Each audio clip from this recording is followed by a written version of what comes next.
अवगत हैं कि जो मौजूदा दौर है देश का, वो एक विषम परिस्थिति से गुजर रहा है। सरकार के कारनामों की वजह से अनेक चुनौतियां इस देश के सामने हैं, और जो विषय मैं आपके सामने लेकर के आया हूं वो है वर्तमान यूएस ट्रेड डील।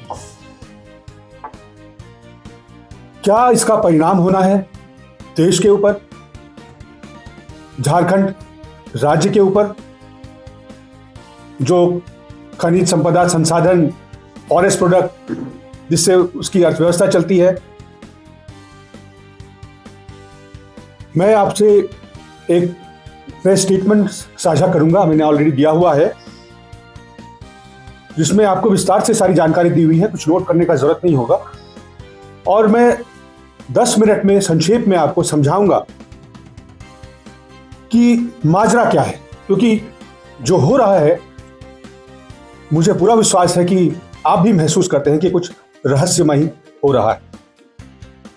आपने सुना होगा, देखा होगा, सरकार को खास करके अभी जब बजट का सत्र चल रहा था कि सरकार की तरफ से ऐसा दर्शाया जा रहा है कि जबरदस्त डील है, बेहतरीन डील है, पर आपके लिए, हमारे लिए नहीं, हमारे देश के लिए नहीं, अमेरिका के लिए जबरदस्त डील है।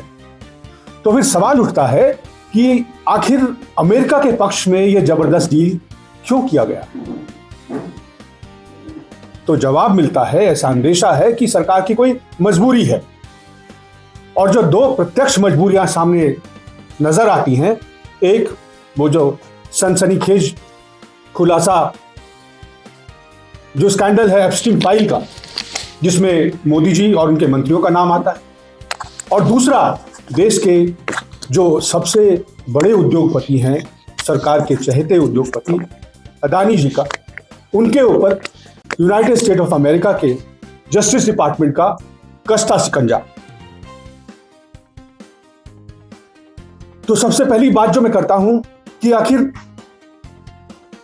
जो सरकार जिसको कि अपनी तारीफ बता रही है, जिसपे कि प्रधानमंत्री जी माला पहन रहे हैं, कि जो हमारे ऊपर 50% का टैरिफ लगा हुआ था वो घट करके 18% हो गया। सरकार का ये पक्ष है। सरकार आपसे ये नहीं बताती कि ये टैरिफ पहले 3% था भारत के, 3 से बढ़कर 18% हुआ, अर्थात अब जो टैरिफ है वो 6 गुना बढ़ गया है। तो क्या इसकी खुशी मनाई जानी चाहिए? इसके अलावा जो नुकसान होगा भारत को, वो पहला कि हम 2025 तक जो है हमारा ट्रेड डेफिसिट वो सरप्लस था, मतलब हम $86 बिलियन का निर्यात करते थे और 46 बिलियन का हम आयात करते थे। 40 बिलियन का मुनाफा होता था। लेकिन अब सरकार ने अपनी मंशा जाहिर की है कि वह सालाना, हर साल, अगले आने वाले 5 साल, हर साल 100 बिलियन अतिरिक्त जो आयात वो अमेरिका को करेगा, जिससे कि हमारा ट्रेड डेफिसिट, जहां अब हम सरप्लस में थे, वो आने वाले सालों में वो बढ़ जाएगा। इसमें चौंकाने वाली बात यह है कि चीन के साथ हमारा व्यापार घाटा पहले ही 116 बिलियन का था। जी, चीन वही जिनके राजनीतिक रवैये के बारे में मैं अच्छे से वाकिफ है, जिनको प्रधानमंत्री जी ने 2020 में यह कहकर क्लीन चिट दी थी कि ना कोई घुस आया है ना कोई घुसा हुआ है। बार बार वो हम अतिक्रमण करता है हमारी सीमा के अंदर, इसके बावजूद प्रधानमंत्री और हमारी सरकार उनको कालीन बिछाई जाती है, उनसे उनको व्यापार का फायदा देती है, और मेक इन इंडिया जो है वो उसका मजाक उड़ाया जाता है। तो क्यों हो रहा है ये? सवाल ये है, बार बार सवाल ये कि क्यों हो रहा है ये। इसके अलावा अगर हम किसानों की बात करें तो हम जानते हैं कि इस देश का लगभग 55-60% लोग जो है, प्रतिशत आबादी जो है, वो आंशिक अथवा प्रत्यक्ष रूप से जो है वो कृषि के ऊपर निर्भर है। जीवन यापन जो है कृषि अथवा संबद्ध कार्यक्रमों से जो है उनका चलता है। और हमारे यहाँ जो एवरेज काश्तकार हैं, जिनका कि कहा जाता है कि रकबा है, जो जो जोतने के लिए जो प्रति किसान है हमारे यहाँ वो लगभग 1.5 हेक्टेयर का है। और इसकी तुलना जब आप अमेरिका से करेंगे तो वहाँ जो है सैकड़ों एकड़ का वो फार्म होता है। हम जो है हमारी सरकार हमारे किसानों को सालाना 12,000 रुपये की सब्सिडी देती है। अमेरिका के किसान को 64 लाख रुपए की सब्सिडी मिलती है। ये आंकड़े मैं आपको इसलिए दे रहा था कि इस डील के माध्यम से प्रधानमंत्री जी ये हमारे किसानों को चुनौती दे रहे हैं कि अब जो भारत के किसान हैं, जो जिनके लिए किसानी जो है वो जीविका का आधार है, सब्सिस्टेंस है, वो कह रहे हैं कि तुम अमेरिका के किसानों से अब अपना चैलेंज करो, अब उनको चैलेंज करो, उनसे अपनी तुलना करो, उनसे आप अपनी लड़ाई लड़ो। तो ये जो आम लोगों की सरकार अपने आप को बताने वाली सरकार है, ये लोगों के सुख दुख का भागीदार बताने वाली सरकार है, ये कह रही है कि एक अमेरिकी किसान जिसके पास की सैकड़ों एकड़ जमीन है और जिनको की 64 लाख रुपए सालाना जिनको सब्सिडी मिलता है, वो उससे हमारे किसान जो है वो मुकाबला करें। इसके अलावा जो है हमारे किसान, खास करके जो मक्का उगाने वाले किसान हैं, जो सोयाबीन उगाने वाले किसान हैं, उनके लिए ज़्यादा विषम परिस्थिति है, क्योंकि सरकार ने ये तो कहा कागजों में कि हम मक्के का आयात नहीं करेंगे, लेकिन उसमें गुमराह किया कि एक प्रोडक्ट है जिसको कहा जाता है कि DDG, ड्राई डिस्टिल्ड ग्रेन, जो कि मक्के का बाई प्रोडक्ट है, उसको एनिमल फीड के रूप में भारत आयात करेगा। प्रधानमंत्री जी ने इसमें अपनी सहमति दी है कि हम ये आयात करेंगे, इसको एनिमल फीड के, पशु चारे के रूप में इसका इस्तेमाल होगा। इससे प्रश्न उठता है कि ये जेनेटिकली मॉडिफाइड प्रोडक्ट है, ये हमारे जो देशी गाय हैं उनको खिलाया जाएगा, जिससे उनकी जेनेटिक संरचना शायद बदल सकती है, जो दूध है उसकी गुणवत्ता भी प्रभावित हो सकती है। उसी तरह से सोयाबीन के बारे में कहा गया कि हम सोयाबीन खरीदेंगे नहीं, हम सिर्फ सोयाबीन तेल लेंगे।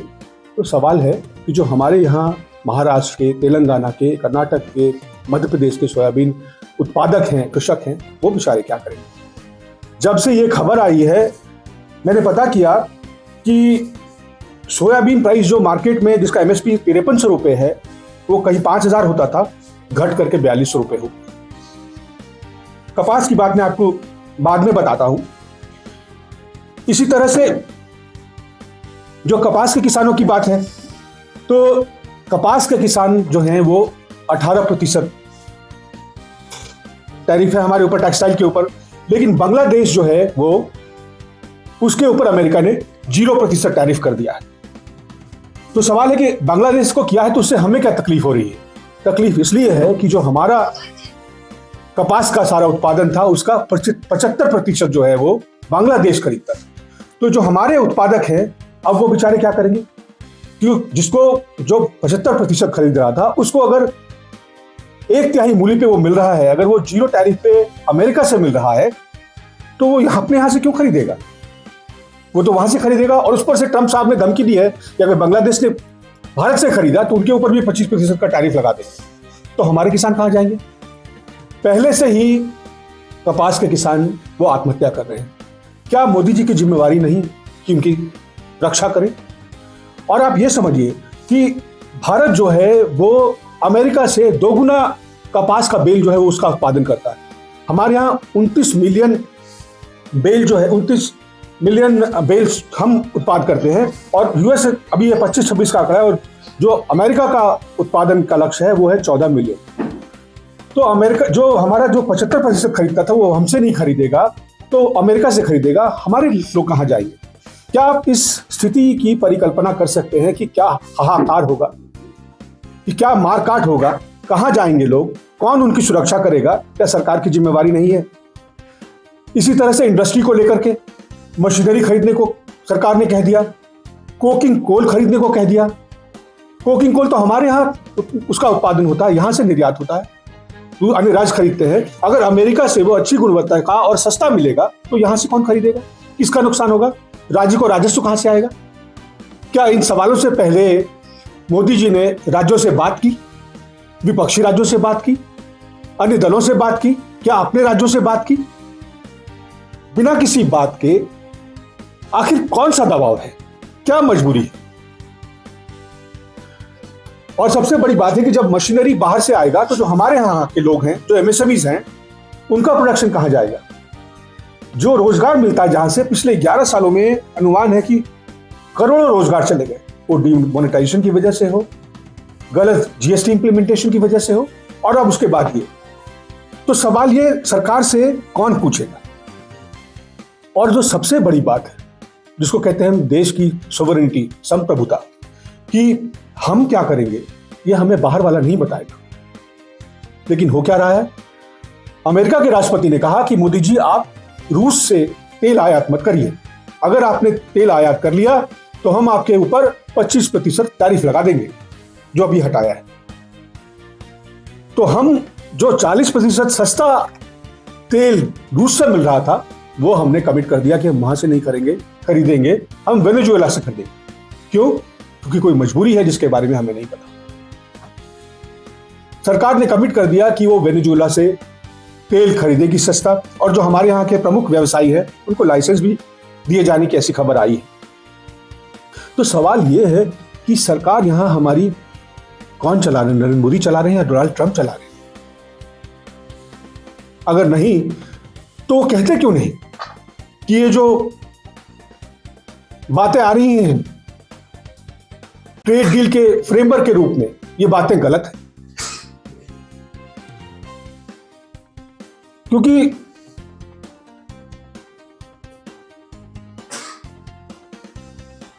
जब से ये एप्स्टीन फाइल की बात आई है, उसमें मंत्री हरदीप पुरी की बात आई है, उसके बाद से पूरी सरकार जैसे सत्ते में। और उन मेल के माध्यम से जो बातें आई, जिसमें जिक्र किया कि मोदी जी की एप्स्टीन की सलाह पर मोदी जी ट्रंप से मुलाकात हुई, फिर वो इजराइल गए, वहां जाके ही sang एंड डांस, वहां जाके वो नाचे गाए, इंग्लिश में उन्होंने कहा है। तो इन सब से जो है बड़े सवाल उठते हैं। और सबसे बड़ी बात कि जब राष्ट्रपति के अभिभाषण पर नेता प्रतिपक्ष लोकसभा में राहुल गांधी जी इन सवालों को देश के सर्वोच्च मंच पार्लियामेंट में उठाना चाहते थे, तो पूरी सरकार जैसे बिलबिला गई, बौखला गई। एडजर्नमेंट पर एडजर्नमेंट, 3 दिन 4 दिन संसद को चलने नहीं दिया। आखिर क्या ऐसी बात थी? क्यों छुपना चाहते? क्या छुपाना चाहते?